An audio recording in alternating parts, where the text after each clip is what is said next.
Election के हवाले से क्या है, आज कोई खुशखबरी आ सकती है?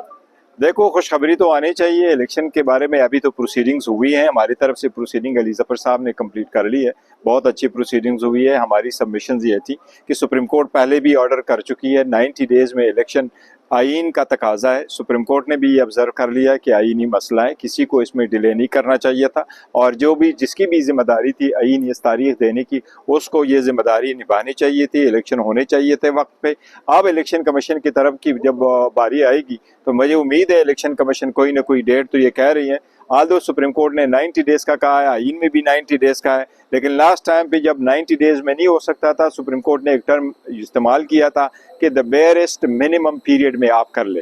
वो बेयरेस्ट मिनिमम पीरियड अभी भी अप्लीकेबल होगा। मुझे उम्मीद है कि आज सुप्रीम कोर्ट इसके सिलसिले में कोई अच्छा मुनासिब ऑर्डर पास करे इंशाल्लाह। से तौहीन अदालत की बातें भी हुई है कि सदर को ऐसा डेट अगर पहले दे देनी चाहिए थी, ये क्या मामला था? नहीं, वो सदर साहब के सिलसिले में उन्होंने कहा कि सदर को तो इम्यूनिटी हासिल है, सदर का आप कोऑपरेट इशू नहीं कर सकते, जिस पे अली ज़फ़र साहब का कहना यही था कि नहीं, ये एक्चुअली सदर नहीं होता, सदर का ऑफिस के को नोटिस जाते हैं और हमेशा से सदर के ऑफिस के खिलाफ आप एप्लीकेशन फाइल करते हैं, डायरेक्शन वहाँ जाती। सो वो इस सिलसिले में था।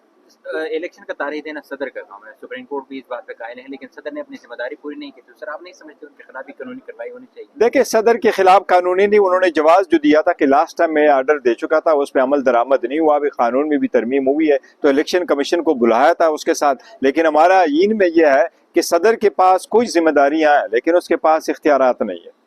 उसको आप ये जिम्मेदारी तो दे देते हैं कि आप इलेक्शन की तारीख दे दें, लेकिन उनके पास ये अख्तियार हमने आईन में नहीं दिया कि अगर कोई उसके दौरान इलेक्शन नहीं कराता तो सदर क्या कर सकता है।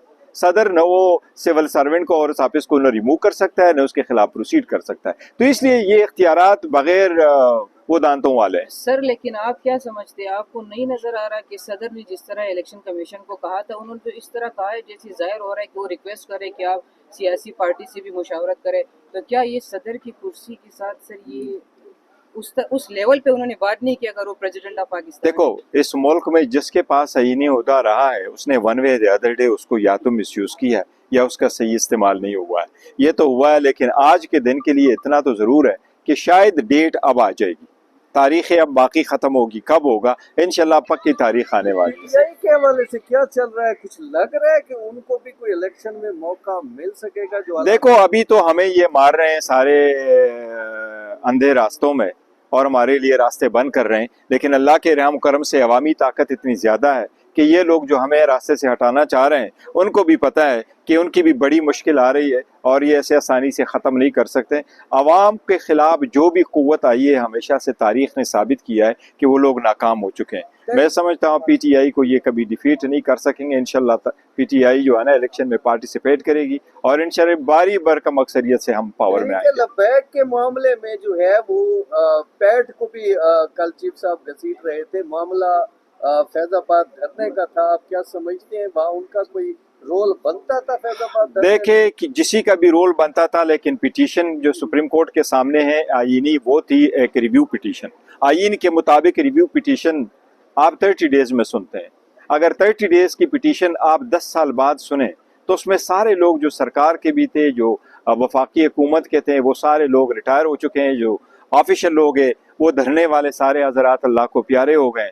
अब इसको वाइंड अप करवा लें तो बेहतर है। सर, काजी फायजीसा साहब या कमीशन अब बनाने की आप क्या समझते हैं, अब जरूरत नहीं है? मैं कहता हूँ देखें ना, बड़ी सारी कमीशनें बनी है, लेट्स आगे मूव फॉरवर्ड कर दे, बैकवर्ड को अब हम पूछे, एक दूसरे को माफ करें, आगे बढ़े। सर, काजी फायजीसा साहब जाहिर सी बात है चीफ जस्टिस ऑफ पाकिस्तान है, उनको टीवी पे नजर भी आता होगा कि क्या हो रहा है अडियाला जेल के अंदर।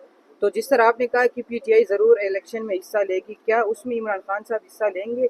क्या इमरान खान के ऊपर काजी फायजीसा साहब कोई डिस्कशन कर रहे हैं कि एक साबिक वज़ीर-ए-आज़म जेल? हमारी एक इम्पॉर्टेंट पिटीशन काजी साहब के सामने आने वाली है, वो पिटीशन हम फाइल कर रहे हैं, इंशाल्लाह हामिद खान साहब के थ्रू आएगी। वो बेल मैटर भी पिटीशन है, लेकिन उसके साथ हम सारी पिटीशन जो है अपनी लीगल सबमिशन है वो भी साथ करेंगे इंशाल्लाह। सुप्रीम कोर्ट से उम्मीद है, और ये मैं आपको बताऊं पहले भी शायद कह चुका हूं, लेकिन ये चीफ जस्टिस साहब का बहुत बड़ा इम्तिहान है। चीफ जस्टिस साहब खड़े होकर के इस मुल्क के आईन के कानून के मुताबिक चलते हुए इस 25 करोड़ आवाम का एक बुनियादी हक ज़रूर है कि आईन के मुताबिक इसको गवर्न वो करेंगे जो उन्होंने अपने खुद मुंतखब किया हो।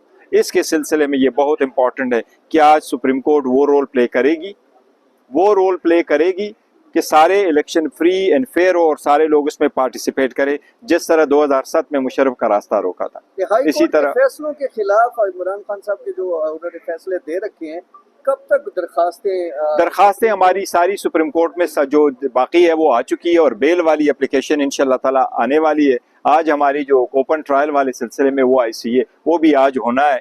DB उसमें टूटी हुई एक नई DB बनी है। लेट्स सी आज वो हाई कोर्ट क्या कर रही है। Thank you.